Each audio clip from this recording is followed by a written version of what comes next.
From the Bob Mills Weather Center, the Oklahoma weather expert, Travis Meyer.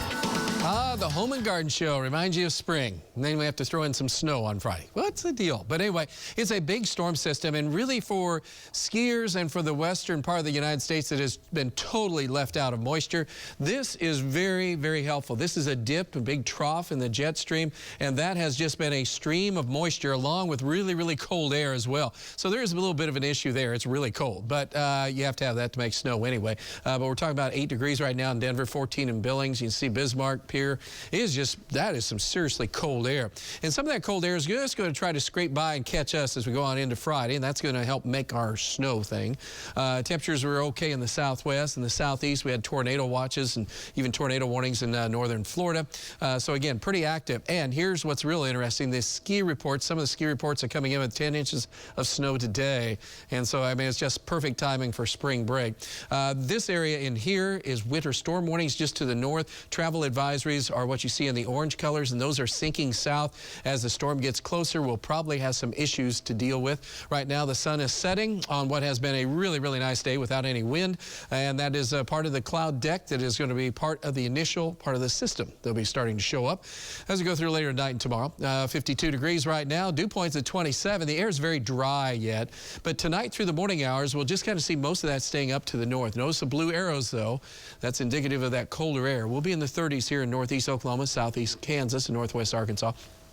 As we go through tomorrow, though, moisture is trying to build up, but we're also getting the cold air coming down, so it's pretty much a battle zone starting tomorrow afternoon. Our temperatures will be falling off quickly in the late afternoon, and then we're talking about temperatures that will still be in the 60s if you're in southeastern Oklahoma. You'll have sunshine. You go, that's not a big deal.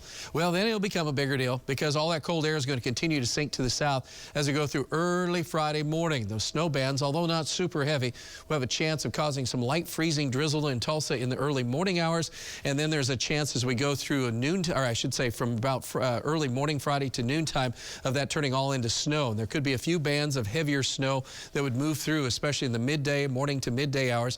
And then by afternoon, it's starting to taper off. Notice our temperatures, though, are not super bitter cold, like 8 degrees in Denver. We'll be in the 30s. Where it's snowing the heaviest will probably be around 30. And we're talking about the highest probability of snow is going to be running pretty much as we go on into tomorrow night late and mainly Friday morning through the noontime. And then by late afternoon, it should really taper off quickly, and if you're in southeast Oklahoma, it'll be a little bit more delayed. Also, to give you an idea, as far as Bartlesville, this is for Friday. This is at midnight tomorrow night into Friday. So what we're talking about is you guys have a better chance of seeing some snow earlier, and then they'll eventually start to end a little bit earlier. And if you're down the south from Muskogee and McAllister, better chance of some drizzle, maybe a little freezing drizzle, and then your snow chances really show up in the late afternoon hours and don't really leave until the evening hours. So again, from north to south, you can kind of see how it just becomes more of an event from the morning north to the south in the evening. So snow amounts right now are looking to be about 1 to 3 inches, generally speaking. There could be a few places that could be a little bit higher. There could be some slick roads, especially with temperatures in the morning, generally in the 20s to low 30 area. And so we're going to be just at or below freezing, especially in the heavier snow bands. And the wind chills are going to be pretty doggone low. Closings be limited most likely. But what we do know is the cold air is there. It's going to be winter precipitation, so it's not just a rain thing going on. The track of the system, we're pretty close to where we think it's going to go, but the location still could give us a few heavier bands, and we're going to talk about that tonight as we go through the 10 o'clock newscast. But Saturday morning, it's cold. It's winter, teens.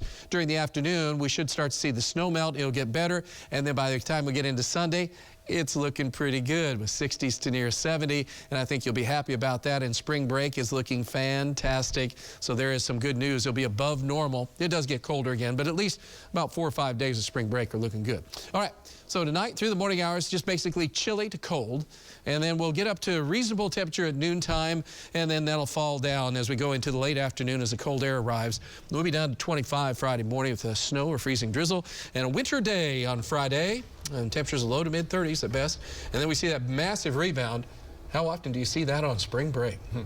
Usually that's when we have a snow chance or something going south. No kidding. That looks like a really nice one to go to the zoo or gathering place or anywhere. So really. if you can't leave and don't want to spend money on gas, it's a place to be and just go enjoy it.